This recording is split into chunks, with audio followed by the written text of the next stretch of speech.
I'm very privileged to get to introduce you to someone who, through her own efforts, has healed more people than a faith healer. She has done more for humanity than anybody I ever knew, with few exceptions. There are a few good ones out there that I've known and had the privilege to know.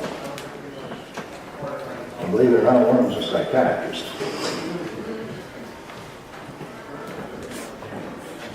Cathy O'Brien has grabbed the hearts of many people by speaking to them on a level of pure logic. And I know that you folks will gain much from her testimony today. She is absolutely the most pure person I know. Welcome, Cathy.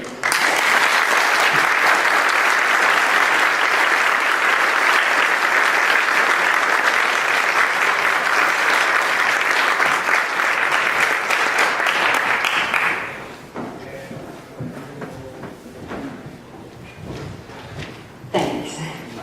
Love is the greatest healer. Oh, I'm so happy to be here today. I'm here with a happy mind. Not the kind of happy that's just a giddy emotion or anything like that, but a happy mind. The kind of mind that is free from fear, bitterness, negativity, all those horrible things that we see on the news and all like that is not healthy for us. I'm here with a happy mind. The kind of happiness that allows for life to unfold the way that it should, where synchronicity and coincidences line up and confirm that you're on the right path and doing the right thing. That kind of happiness that allows for free thought, expanded thinking, and knowing more of what's going on in this world than just what we're told. Negativity and fear immobilizes. That's why we're being bombarded with it constantly on television. The violence, the constant violent images, the negativity, the fear, those are the things that make it difficult to be able to stand up and make a positive difference in the world. It's the kind of thing that just dashes hope. It takes away that ability to have the spiritual strength to stand up and enjoy your life and live the meaningful life that we're all meant to live. I feel so fortunate to have survived my ordeal, to know this truth. Because this is the kind of truth that I want to share with everybody, because we all deserve it. We all should know that there's so much more available to our lives than what we're seeing through politics and war, environmental disasters, the horrors that are on TV. Social engineering through the media is a deliberate effort to suppress the spirit of the people. It's a deliberate effort to control the people. There's a criminal faction in control of our government, and they know that people are easily led by fear. They know what happens to the brain. Whether we just make that choice or don't make that choice, our brains respond to trauma the same way, and they know that. That information on how our brains respond to trauma has been repressed from the mental health community and from all of us. It's our brain. We have a right to know this important information. We need to know that when trauma occurs in our society, that we're all highly suggestible and easily led. Mind control is an important truth that is like the piece of the puzzle that once you understand mind control, that piece of the puzzle brings the whole picture into focus, and we start understanding what is going on in our world. And with that understanding, once we know that truth, once we have that awareness, that's the first step towards positive change. These criminals that are in control of our government, and control of our media, and control of our knowledge base and information have been in power for a long time. They've been using this technique on us for decades. It seems like things are worse right now because we see so much violence on TV, we see so much horror, when in fact that is awareness starting. The truth is coming out. It's starting to rise, and with that awareness comes the first step towards positive, necessary change that we all need to reclaim control over our own lives and to be able to gather our strength of spirit and start living that life with a happy mind again, where everything happens at such a profound level and it's so meaningful. We all will get to live that again as we fully understand exactly what is happening to our society.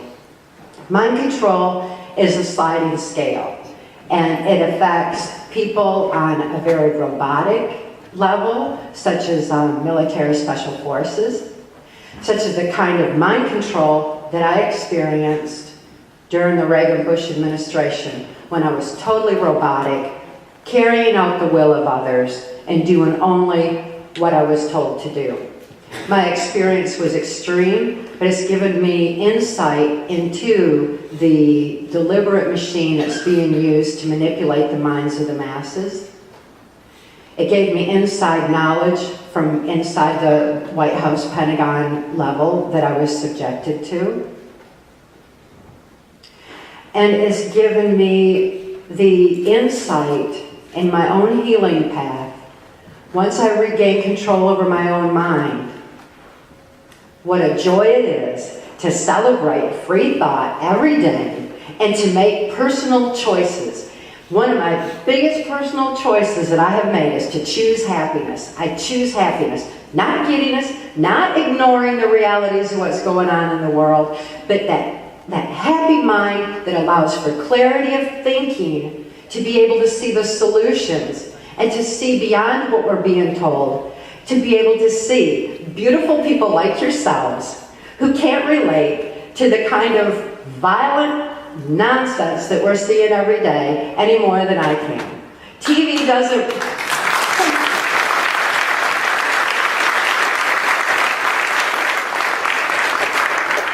TV and the media doesn't represent us any more than the criminals in control of our government do. They don't represent us either.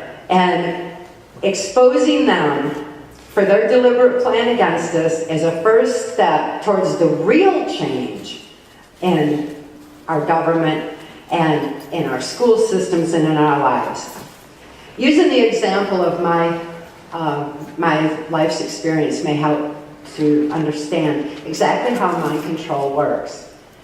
I was horribly abused as a child, and when I was growing up, Project Paperclip had brought in the Nazi and fascist scientists from Germany, along with the mind control information that had been used on the people in Germany during the years of Hitler's reign.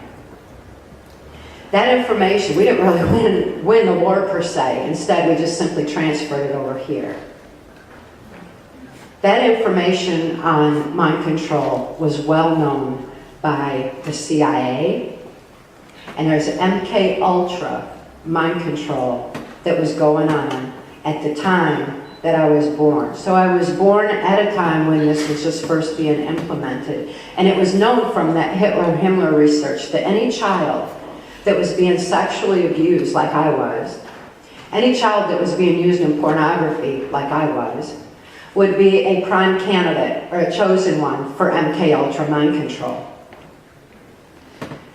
It wasn't that I knew that what was being done to me was wrong or that I was even being abused. I didn't have the capacity for that kind of understanding. For one, my whole environment was saturated with it. My family was sexually abusing me, Catholic Church was sexually abusing me, and subjecting me to horrible occult trauma. It was all around. Even my grandfather's Blue Masonic Lodge had a lot of political people attending it that were also abusing me. So it seemed like the whole world was. Even law enforcement was involved. So where was I going to turn? There wasn't really any place to turn, and I didn't know that it should be any different than what I was experiencing, except for that I hoped so much inside myself that there was some place in the world where people were kind to each other, where they were happy, where they were good to each other. I knew that that had to be, because it was something that I could still feel inside of me at that time. Well, while I was still really little and the abuse was going on, my father's sexual abuse of me, even though I didn't know it as abuse, was creating a response in my brain. That same response we all get to trauma, where the subconscious mind is wide open and easily led. Our subconscious mind doesn't have critical analysis. It doesn't have the ability to question or reason or critically analyze. It doesn't have the capacity to rationalize. It only accepts what's being pumped into it. Our conscious mind is our filter. My conscious mind was, when I was enduring trauma, my conscious mind would take flight. It was as though my spirit were in a safe, loving space while the abuse went on. They can't touch the human spirit. They can't take love. That's where we all win. And they never counted on the strength of the human spirit. They don't know about that part. What they know about is what our brains do. And my conscious mind was taking flight. My subconscious mind was wide open. And it was like shoving all of the information of what was being done to me down in a deep, dark hole in my mind, so that the rest of my mind would function normally as though nothing had even happened. You add occultism to that, the fact that I was being prostituted out to local politicians and police so my father could supplement his income, the trauma of being used in child pornography, which, back then was really a big deal. It wasn't available on the internet or anything like that. It was going through, it's horrific under any circumstances, but the manner of getting the information out there was sending a video tape through the US mails. And at that time, since Project Paperclip was in full swing, and there were those with the CIA that were acutely aware that children like me would be easily led, made it where a local politician at that time confiscated that pornography of me and approached my father and granted him immunity from prosecution if he would sell me into the mind control project. That politician was just a little local politician at the time, and his name was Gerald Ford. Gerald Ford shouldn't even have been a local nobody politician, but nevertheless, people bought into his lies. You look at his name alone. His name is Leslie Lynch King, and he took the name of Ford because people would associate it with Michigan, where I grew up, of Henry Ford, and Ford. And so people recognized the name and they thought that meant something, and he was elected. It was just a little local politics, but nevertheless, he fooled the people. Consider that on a local level, if we monitor our politics and pay attention to the people who are running, we can make a profound difference in our own communities right on that level before it escalates any further. Look around, stay aware, and when you vote, pay attention that that vote is actually being counted. Gerald Ford, of course, rose high up in government to be the unelected President of the United States. And he headed the Warren Commission that covered the Kennedy assassination. The Kennedy assassination was a major turning point when our country was taken over by this criminal faction that I'll continuously refer to, that's in control, because that's not our government. These guys need to get out. They've been in way too long, and they have a very adverse agenda with what Adolf Hitler and George Bush termed New World Order. But Gerald Ford at that time was very much active in our community and was connected with other political people who were also active in MK-Ultra mind control. When my father agreed to sell me into the project, that sent me to the governor's mansion in Michigan, and the governor at that time was George Romney.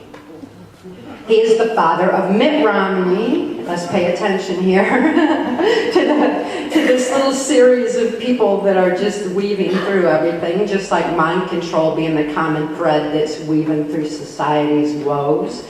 We have the same handful of criminals that continuously weave through. And this isn't about finger pointing either, because eventually they're all going to die off. Eventually they are going to move on, and we need to know about mind control so that we don't simply replace them with more of the same under the illusion of change. Because that's what they know how to do, is just make somebody feel familiar with an illusion of change and continue the same old thing. George Romney was actively involved in mind control, and he took what the Catholics had learned from the Spanish Inquisition and other aspects of trauma that was perpetuated in the church, as well as the occultism, and knew that that was being used to manipulate the minds of the masses that attended those churches. So he was taking that information and combining it with the Hitler research and making a very powerful form of mind control that was going to be added to technologically and used in the Mormon Church. The Mormon Church is another cult that is very powerful in controlling the minds of their people through trauma and technology, harmonic vibrational technology. This was all known back then. And George Romney had two very significant agendas. One was to bring the Mormon Church into popularity, because it was the place where we get most of our FBI and everything, that anybody that they need to robotically follow orders and carry out this criminal government agenda. So they needed to have a mind control base to draw from, and they wanted to have someone lead people into it, and here comes the Osmonds. The Osmonds, like the Jacksons, were in the same sub-project of MK-Ultra that I was, and that was Project Monarch. It's a genetic mind control. And in that genetic mind control, they took a full control of both the Osmonds and the Jacksons, and using the Osmonds to bring people into the Mormon Church, because that really brought the Mormon Church to the forefront of people's minds. His other agenda was to permeate the education system. This was even before Goals 2000, America 2000, global education, Common Core it's called today. It's all the same mind control agenda in the school system, where they truly believed that they could control the future by controlling the knowledge base of the children as they were growing up. If they could change history and rewrite history, they could teach them propaganda instead that would eventually cause them to be more compliant in our society today. So this was back in the early 60s, while all this was just sneaking into our society. We all formulate our thoughts, opinions, and actions based on what we know. And so that was going into the school system. It was going into the media. And it was just getting a big start. If they were going to control us through the media, they needed to control some of the people that were going to be out front with that media, like Michael Jackson. If they could control someone like Michael Jackson, harmonically tune his voice, use harmonics in the music, they could use that kind of music in a way that would begin to counter what was happening in the 60s with all the peace and freedom and expanded thinking movement that was going on at that time. So it was the start of a very strong agenda. At that time that my dad sold me into the project, he was flown to Boston and trained on how to manipulate the minds of a child with literals. And it's not that my dad was really smart or anything. He earned his living as a worm digger. We were very poor when I was real little before he sold me into the project. And he's not the smartest, but he still knew how they taught him how to manipulate a mind. And this was the first basis of what the Boston connection is on the Catholic child abuse scandal with Cardinal Law. And I'll come back around on where Cardinal Law was sent when he was caught in that scandal. But nevertheless, it was part of the training that my father had at the time. So we're beginning to see how this is just a natural flow and going out into our society in so many different ways. When I was at the governor's mansion in Mackinac, I met who would become my owner in the project. There's U.S. Senator Robert C. Byrd. He's finally gone. He was in office as long as I've been alive. He was head of Senate Appropriations, which means he held the country's purse strings. He delegated money. And one of the very first things that he was doing real hard was to make states reliant on federal funding in the school systems so that they could bring in this education agenda and start to alter history that is being taught in order to condition the kids. It wasn't teaching them about propaganda, it was teaching them propaganda. And Byrd made sure that states became reliant on that. That funding mechanism is still in place today. We all need to pay attention to it. The federal government has no business meddling in the minds of our children. We're all capable of monitoring our schools in which our children learn and our own local level. Be active and be aware, just right where you are. We can't change Washington, D.C. at this point in time. Not like we need to, but we could start making changes in our own lives, opening our eyes, have a happy mind, realize solutions are out there, that people are implementing solutions, and changes are beginning to happen as awareness is rising.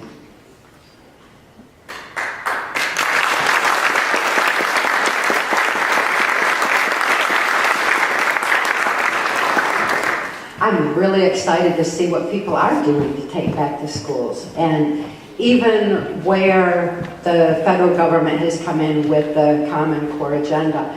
They are beginning to come in from other angles and saying, okay, well, let's put in junior achievement and teach these kids how to think. Let's put in peaceful solution and teach them how to think about peace and kindness and think in ways that TV and video games and society isn't showing them.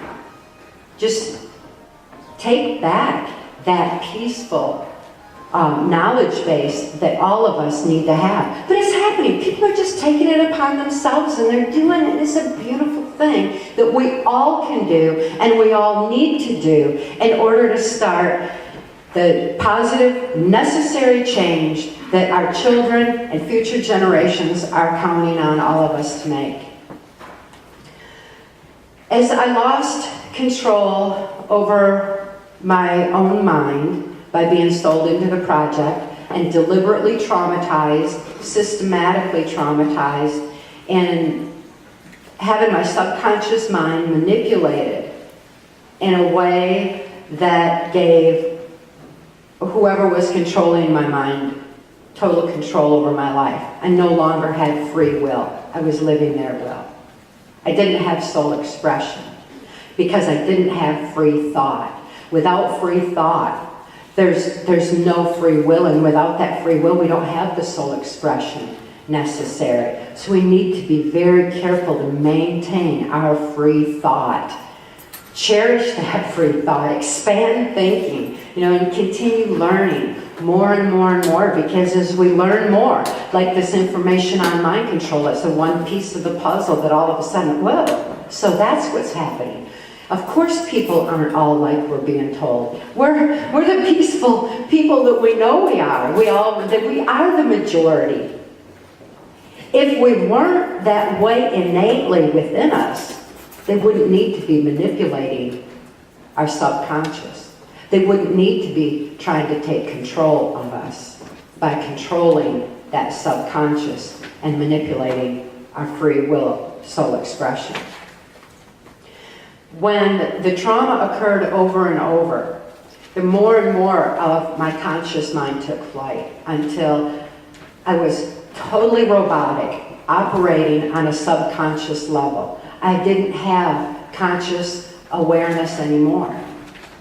And without having conscious awareness, I had no concept of time. I didn't know how old I was, how much time had passed. Without a concept of time, there's no real concept of distance. So I wouldn't even know, because I didn't know how long it took to get from point A to point B, that there was that distance from point A to point B. Boy, does that ever mess up geography. I'm still relearning geography and how things are actually, set in the world, because it's really difficult. It seemed like everything was just jumbled in whatever was the moment that I was living at that time. Without conscious awareness, there's no ability to think further. There's no ability to future think. There's no awareness of what has happened in the past. All you have is the now and doing exactly what you're told to do. Being conditioned for this, Gerald Ford went on to become the unelected president of the United States, and my victimization and MK-Ultra mind control rose proportionately. Take a look at Gerald Ford's cabinet. He had Donald Rumsfeld as the Secretary of Defense. Of course, Donald Rumsfeld was Secretary of Defense under Bush too, and Rumsfeld is, follow the money and see where else he's getting it, and it's through the pharmaceutical companies, Monsanto, who gave us aspartame, the artificial sweetener that so many people use. It's got so many different names out there, equal and other things. But this particular artificial sweetener is actually a chemical. Why are we letting a chemical company make our food anyway?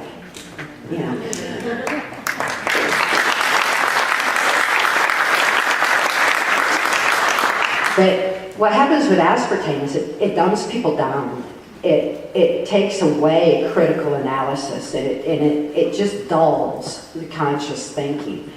I was fed copious quantities of aspartame, and when I was going into full absolute robotic mind control, my diet was definitely controlled. I had sleep, food, and water deprivation.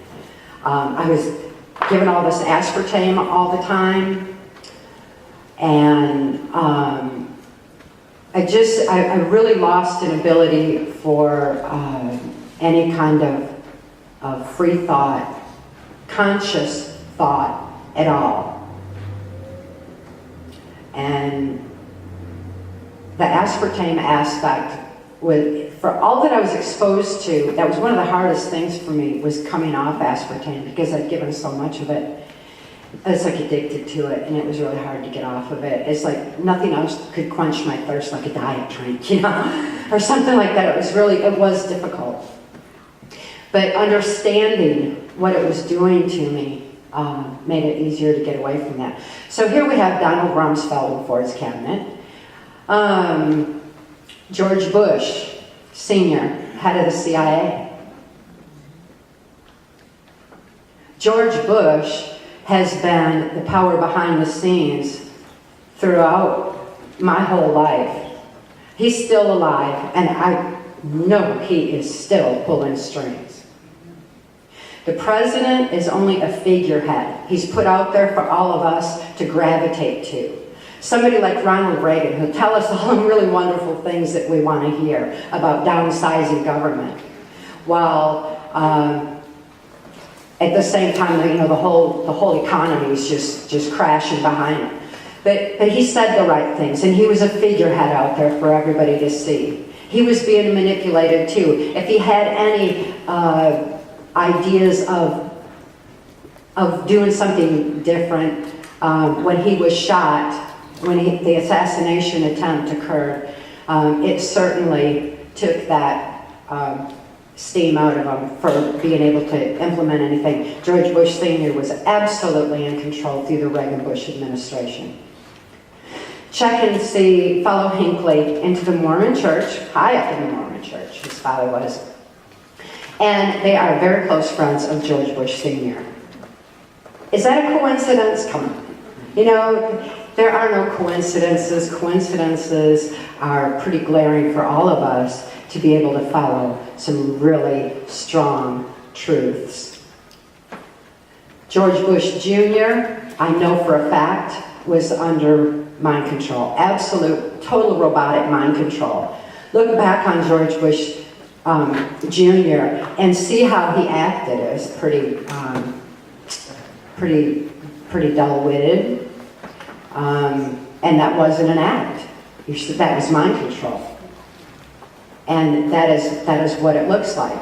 And at that time, they just figured it'd be a lot easier to pull somebody's strings than try to manipulate them like they did Reagan. Just pull those strings and, you know, and let it be easier. And the same criminals again, behind the scenes, ushering in what Adolf Hitler and George Bush termed the New World Order.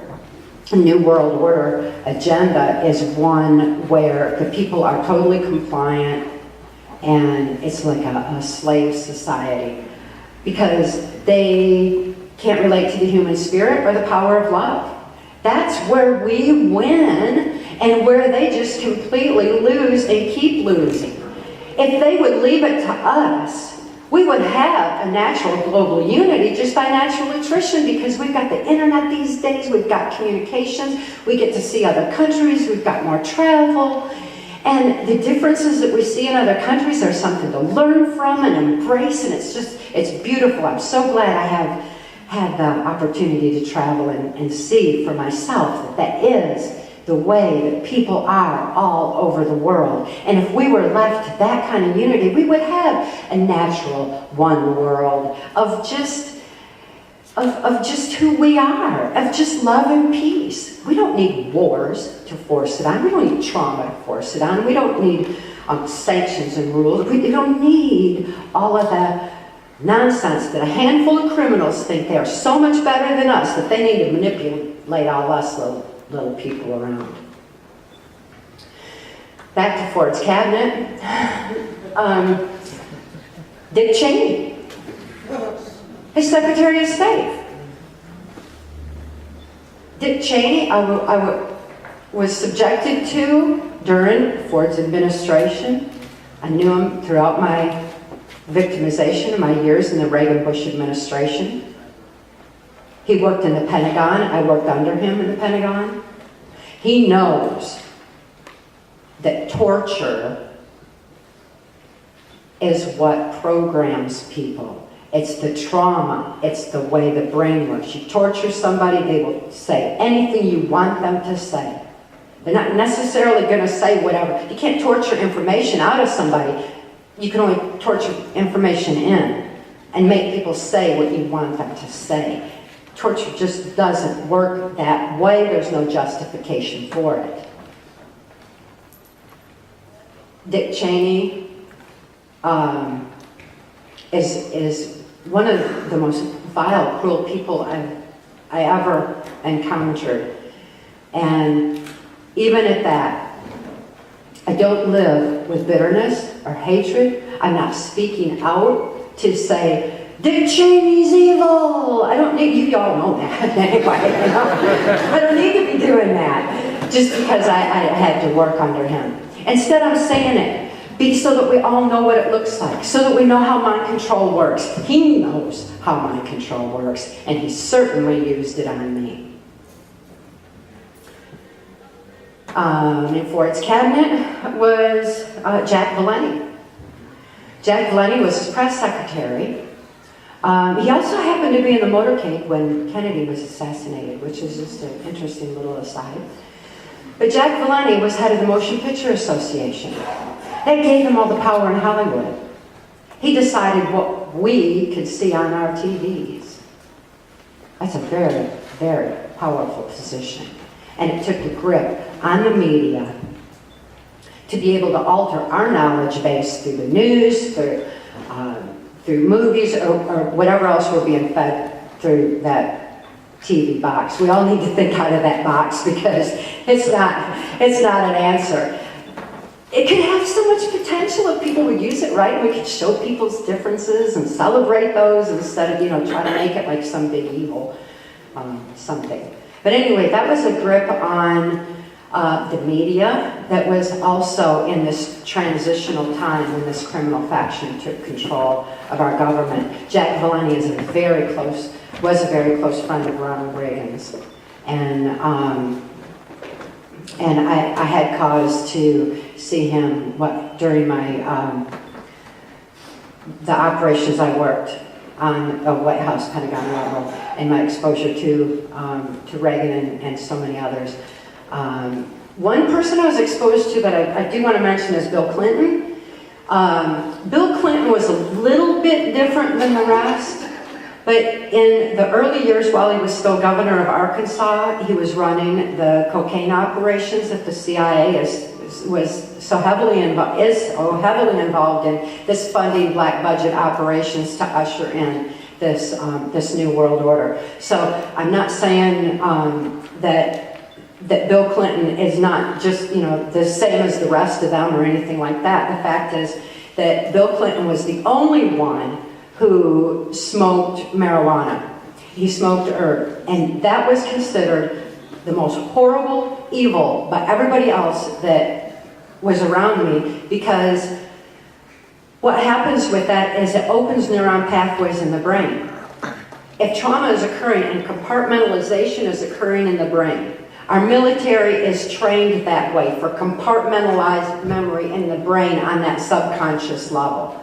It's set up that way. And if anybody in our military smoked marijuana, it would open those neuron pathways of the brain and the programming would just go awry. So I was exposed to a lot of negativity about marijuana because it could have started to break up my programming. Well, Bill Clinton wasn't so opposed to it, nor was he a pedophile. He absolutely, I was present when he and George Bush Sr. were having a discussion. I had cause to have heard that discussion. And Bill Clinton did not believe that that was necessary for control. Technology was coming on real strong, and he was not going to sexually abuse his own child because he felt like, that she had genetics. Okay, I mentioned two little tiny sparks of difference there. And, oh man, if only he could just get one more piece of the puzzle and expand his thinking and expose some of this criminal nonsense that's been going on behind the scenes in Washington, D.C. for decades that he knows of and I know of. Be aware that Hillary is very much for mind control. She has one of the strongest agendas for controlling a population of anyone I ever heard, that I was ever exposed to. And it was planned that Bill Clinton was going to be put in the office of president for what he'd done for funding the whole mechanism. George Bush Jr. was going to go in because he was an absolute total puppet, and there was going to be an illusion of change. and Hillary is definitely still being held back for that illusion of change. Because when people become disillusioned with Republicans, they put a Democrat in. When they become disillusioned with Democrats, they put Republicans in. The fact is there's no difference between Democrats, Republicans, black, white, male, female. You know, we got to just pay attention to something a lot deeper on the people that we elect and that we allow in positions of power. Pay attention on a local level, because on a national level we have a very serious problem. When you follow the money of the Diebold electronic voting machines, you're going to go right straight back to Bush Sr. and Dick Cheney once again. If they have an electronic voting machine capability, do you really believe those elections aren't being manipulated? And they're going to just act like, oh, we chose this illusion of change. We chose it. We have not. So what we need to do is gather our strength of spirit and stop following leaders that we didn't elect. Implement that kind of Gandhian total non-compliance. Pay attention to what happens in your own society, in the school systems. What's happening in the churches. Pay attention to all that. Because once your eyes are open to this truth, it will give you an ability to see how easy the solution is in light of truth, love, peace, and strength of spirit.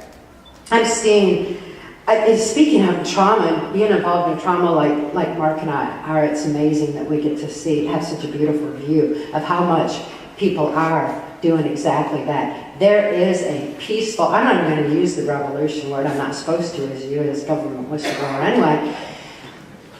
There's a peaceful evolution going on. And it's not being shown on television. Why should it? I mean, it's not going to traumatize anybody. It's peace, it's natural, and it's a flow, and it's just people reclaiming control over their own lives. The same way that I had to. The details of what I was exposed to and the operations I had to carry out are in Transformation of America. Access Denied, our book Access Denied is one I'm so excited about. It tells our journey and has all the healing details and information that Mark taught me in it. As a result, people all over the world are taking that information and they're applying it to themselves. And they're healing from varying levels of trauma, child abuse, cult mind control, PTSD, post-traumatic stress disorder, which all of our military has, military special forces, people from all walks of life, all around the world are healing with the methods that Mark taught me. When Mark came along, it's February 8, 1988, and that's when my life began. I existed up until that point. And Mark rescued me out, me and my daughter, out of our MK-Ultra mind control existence. At that time, I didn't know who I was, how old I was, where I'd been. I couldn't think to know any of that, but I was turning 30. And at 30, we have electrochemical changes in our brain naturally. And at 30, a lot of people start having memories start to surface. So before that could happen, because of the government secrets that I'd been exposed to, I was to be killed before, I might happen to remember. The thing is, they never counted on a good man like Mark Phillips taking his insider knowledge and using it to restore a mind rather than control one. Never thought about that aspect. It didn't occur to them that I could be deprogrammed. They didn't know anybody could be. They didn't, because they don't understand the strength of the human spirit or the power of love. They don't know that aspect. So when Mark first rescued me, I was safe for the first time in my life. And somewhere deep inside, I knew that this was really big, but I couldn't consciously think, I couldn't rationalize, nor could I even think to trust Mark, to accept what he was telling me, sharing with me that I could use for healing. How could I trust anybody at that point? I mean, he may as well have been an alien or an angel or something, because I didn't know that good people like him existed in this world anymore. It was beyond my realm of experience. So I couldn't think to trust. But because I was operating on a subconscious level, I had heightened intuition and my telepathy developed. Because when a person can't consciously think, the brain hyper develops in other areas. It's like being blasted into other parts of the brain, where I had 44 times visual acuity, for example, where it's like having eyes in the back of the head, because I had whites around my eyes, like so many people do that have been traumatized. Because it's like you're trying to see something that might be coming up behind you before it happens. So you get this visual acuity. Hey, we have a capacity in our brains. This is exciting that we actually can do that. We can choose that for ourselves if we knew. Just to know that we can do that is our first step towards embracing it and using that for healing vision problems and other aspects. I also had a heightened telepathy, where it's like a real strong sense of people. It's not like knowing every word that they're thinking or something like that. It's more like knowing an intention, and animals are very telepathic. TV doesn't represent them any more than it does us. I always see in nature shows as animals eating each other, and what they have, and it's like, all this horror stuff. Besides, that traumatizes us further too. But in reality, out in nature, which I spend a lot of time in nature, animals intercommunicate. And they don't make all the same sounds as each other or do it the same ways, but they know. They know. And there's like this piece when it comes to one pond, It's like, okay, we can go there, and everybody is thirsty, everybody needs that water, and they share. Mark and I feed the wild animals, because we live out in the country, and we put a little dish of food out there, and all the wild animals. The other day we had a fox, a raccoon, and a skunk all eating from the same dish at the same time. Put a crow right behind them, it's kind of... That's how they are, they're really telepathic, and they intercommunicate. They're really cool. Mark had a bunch of animals when he first rescued me. He had fox and raccoon, and he had dogs, and he had all these animals.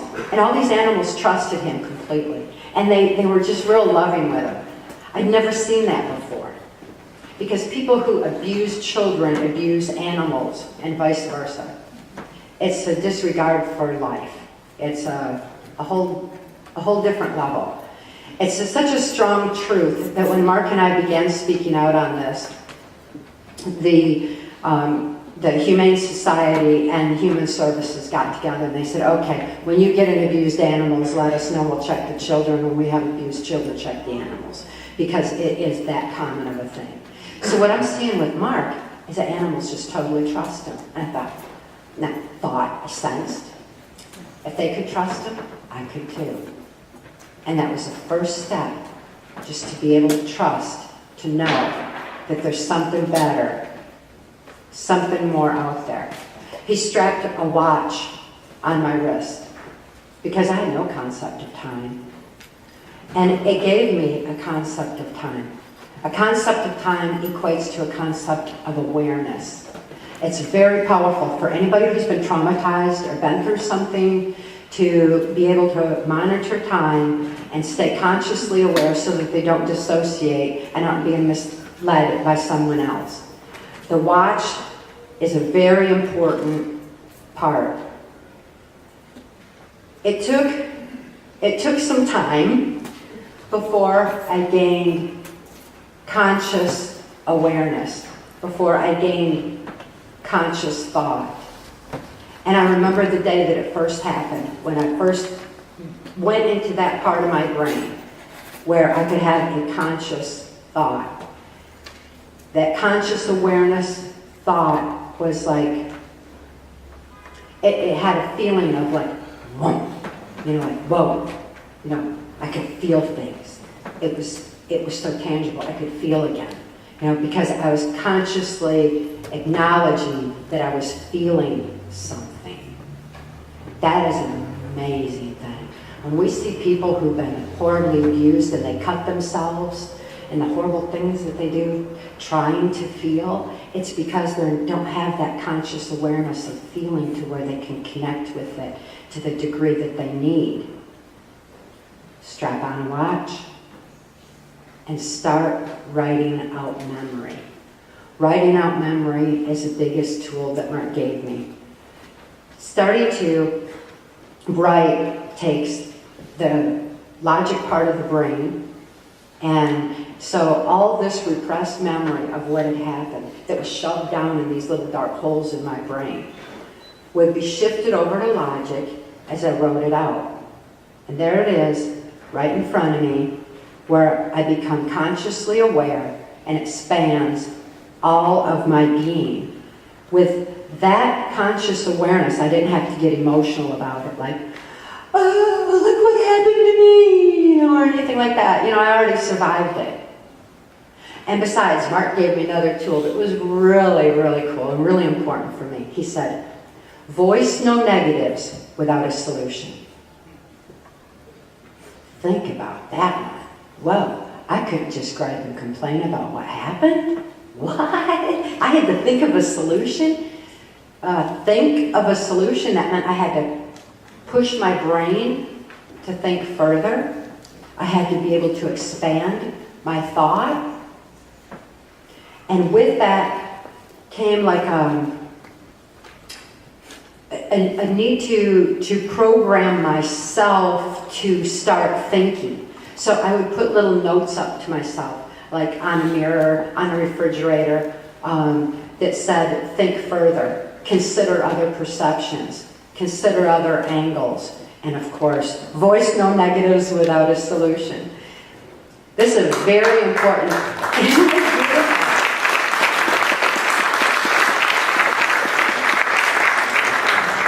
That was my very first step towards being able to have a happy mind and to be able to think further and have clarity of thinking.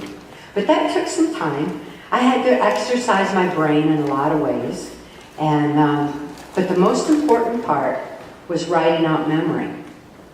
Everybody who's been through any kind of trauma should write out memory. Even today, if I get so fed up with the news or something, I just can't stand it anymore, I'll write a poem with a solution and possibility, and to be able to expand the thinking of it. Because just writing is still, shifting what would otherwise be traumatizing into a logic part of the brain where I can actually deal with it. Logic is like conscious, critical analysis where we can think things through and be able to make some sense of what's happening in our world today.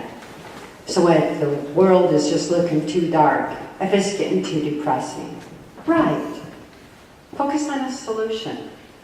Get out in society. See what you can do to make a difference. Those are very important keys. Take a walk in nature. When you walk, it uses the right and the left brain to be moving your feet and do the walking. So it's very healing right there. I'd have memory flashes coming in. Oh boy, that childhood abuse that I went through with my father that I didn't know was really abuse because it was my whole world. And besides, it started before I could even, while I was still an infant, so I didn't have any way to judge that, So it allowed for me to be able to know what happened in a way that wasn't filed in my brain under abuse. So when people have gaps in their childhood or in their memory and they don't know what happened, especially if it's early childhood before age 5 while the brain is still forming, it may not be filed under abuse. A person asks themselves, wow, was I abused as a child? It's not likely to get any response from the brain that way. Sexual abuse has pleasure to it too. It could be filed in a really unexpected direction. But writing out memory is the key. Taking a walk starts flashes of memory. When you're in a safe when you're at peace inside, when you start making a note of that little flash of memory that's intruding on your present moment. If you find yourself doing something, limiting yourself in your own actions because you're this or you're that, well, who said you're this or you're that? Why are you thinking that way? Write it out. Write it out. Continue. Always write it out. Then ask yourself specific questions, and those questions are in Access Denied, as Mark taught me. You ask yourself how you got there, where you went after, and all of a sudden you're bridging events, and it's taking it out of that little dark compartment of the brain, and it's bringing it out into full. I don't focus on my past. I don't, I'm not of that kind of a victim mentality. Instead, I've addressed the issues. I know my own truth.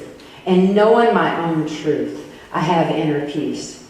And with that inner peace, when you know your own truth, that is where the happy mind begins to come in. And you can start thinking and realizing the possibilities and the potentials that are in society. Now that I've written up memory, I've healed, Mark and I released Transformation of America. I didn't want to release it because it was horrible and people have enough horror in their lives, but it was essential because it was our testimony for the U.S. Congressional Permanent Select Committee on Intelligence Oversight, and they were censored from the information for reasons of national security.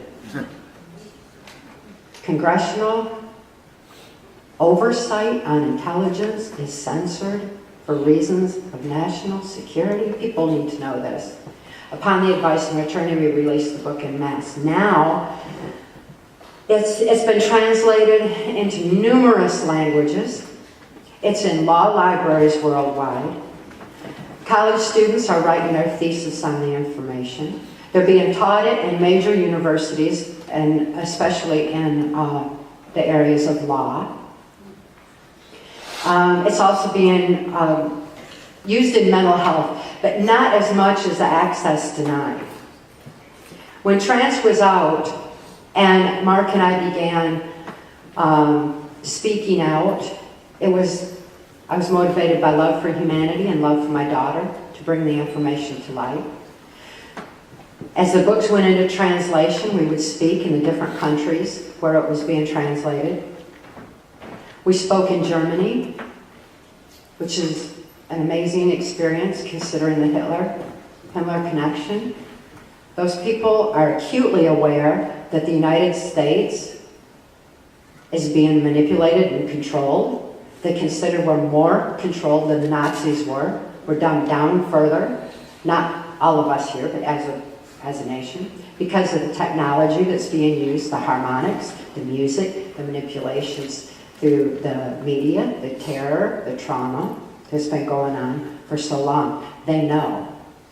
They've also reclaimed control over their lives, and they hope this truth will reach everyone and set them free, because knowledge is our only defense against mind control. As U.S. government whistleblowers, bound by the Whistleblowers Protection Act, with national security on us, with all of Mark's brilliant expertise in marketing, we are not allowed to advertise. We're not allowed to solicit. We're counting on people to spread the word, to get the information out there. Person to person, mouth to mouth, is how the information started spreading. Now it's gone global, and now it's being taught in schools, and all of that was done because truth is very powerful, and it was brought to light on wings of love, and love is the most powerful force in the universe. That's a powerful combination that has made a big difference. Mark and I wanted to get information out to people because we hear from people, hundreds of emails from all over the world every day, from people who are wanting to heal from whatever they've experienced in their lives. When we were in Italy with a translation of our book in Italy, it was right at the time that the Catholic child abuse scandal came to light. Cardinal law had just been shifted over to the Basilica in Rome, and it was a very pivotal time in Italy when the Catholic child abuse scandal was brought to light, and they realized that the abuse of the children was being used for mind control manipulation. The head of Italy's psychiatric department went on national TV, this was right while we were there, and held up our book and told people to read it. It was very important, it was true, it was essential for them to know what was happening with the huge transition that was beginning to take place at that time. Even though, like so many priests, that they just get shifted around, it's like creating illusions of change. The figureheads that are out there that I say the presidency is, when the same powers are in control behind the scene, bear in mind that this new pope, who I'm certainly not judging, he could be just to have a total passion for going against the child abuse in the church for all I know, but watch behind him. Watch who's really got the money and pulling, doing the manipulation behind the scene. We have to watch more than just the figureheads that they have out front. But Italy was a wonderful experience to see how so many people who had been subjected to Catholic abuse were healing. But they wanted the healing tools. They wanted to know how to write out memory. They wanted to know how to cope with their memory once they did remember it. And so we wrote and released Access Denied. Access Denied, for reasons of national security, was used way high up in the Catholic child abuse scandal lawsuits and everything to help people heal. And it went from that top down and reached a lot of people that way. It's good to see the negative of my experience helping so many others and being used in such a positive way. I encourage each of you to read these books, gain the insight, the hope, the solutions that are offered, even the coping skills, for dealing with the horrors today, and get the information out there. And when your eyes are open and you see someone who's been horribly abused, you'll be able to help them with the information. Hey, it's within you to heal yourself, and here's how. Share the book. Share just the information from the book. Whatever you're inclined to do, go out and do it, because the word is spreading through people like you doing it. You may have seen our dear friend and associate, Shayla, who's at our table helping us out and assisting us in so many ways. She and I are real active in our local community, making a difference where we can. Of course, the first thing I'm thinking is, okay, child abuse, that's a really important thing. And I went and checked where the child advocacy centers were in the mental health areas, and they were implementing our information. They didn't know that it came from us, but it was our information.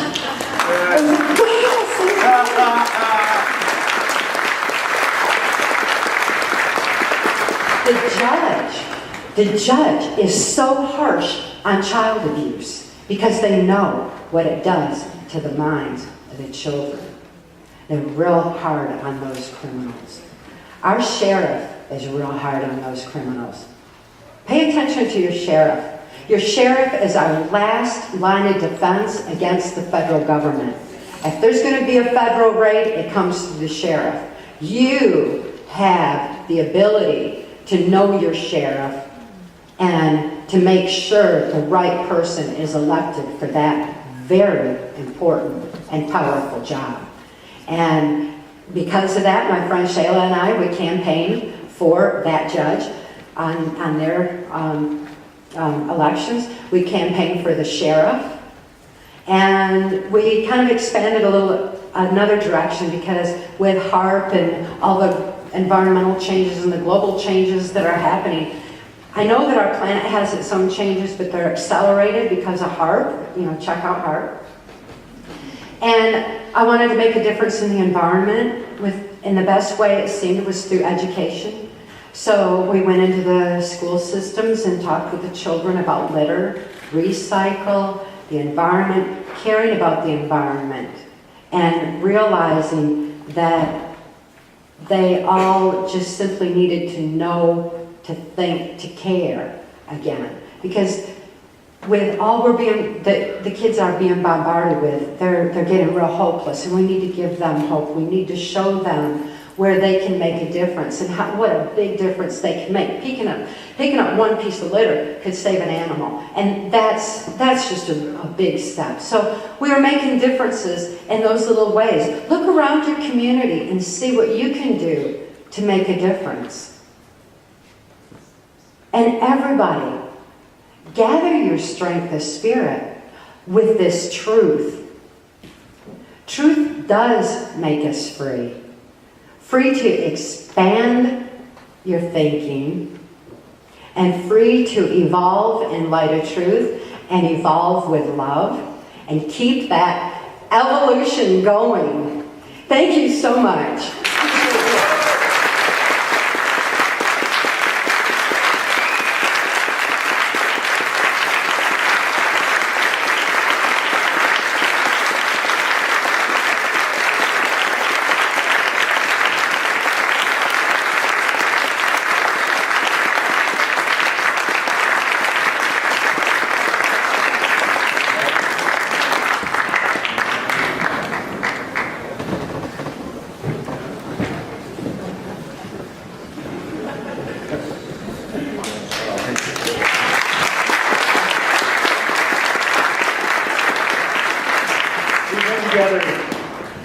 Almost a quarter of a century.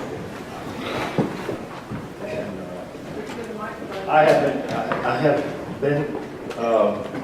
I've never been around anybody that I really liked well enough to be around in 25 years. Day and night. However, when you find that spark inside, it's easy. When you first rescued me, I had been exposed to a lot of sexual abuse and sexual trauma, and he wasn't going to join in on any of that. That was not his interest whatsoever.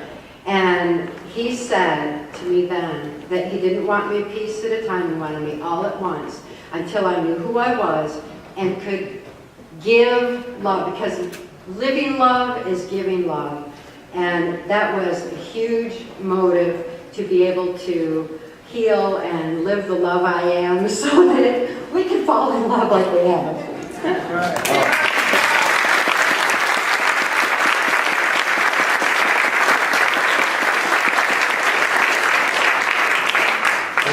When I spoke with Mark and had some emails flying back around, I said, "How many people are you expecting?" He said, "I don't know." I said, "Oh, okay." So I didn't have any previous experience with Mark, and he said, "Well, we've sold X number of tickets." So that's a far cry from full house, but okay. So I sent up enough books that I thought that would take care of that. No. All right. We have a limited amount out there, and for those of you who have not endured horrific childhood sexual abuse, then both books will make sense. If you read Trance first and then read Access Denied. Access Denied is a self-help book, and it's the antidote to trance. I don't enjoy having trance out there and having it influence anyone else's memory that they're recovering. It's written in such a way that, well, I'll tell you a quick story. It's got some subliminals in it. It's also got some places and things and time, like the map maker puts in his map to protect the integrity of his map. I made sure that Trance had those in there. So when people came and told me that they were a victim of this, I just had admitted that. So I knew where to send them for help. Access Denied took 16 years to write. and it's verbatim. The solutions, and there's no subliminals in it. What I put the A subliminals lot of in. love. Yeah, a lot of love. And Cathy asked me to give it the treatment 2 or 3 times. I said, no, I'm not doing that. I said, it needs to stand on its own feet. If somebody, any doctor can come and tell me, a physician, treating physician, that it's not going to work, can't work, then I have a few questions I'd like to ask them, because it does. And the nice part about it is it helps everybody help themselves. You stop looking for answers outside yourself and look inwardly. You'll get them. They're your experiences.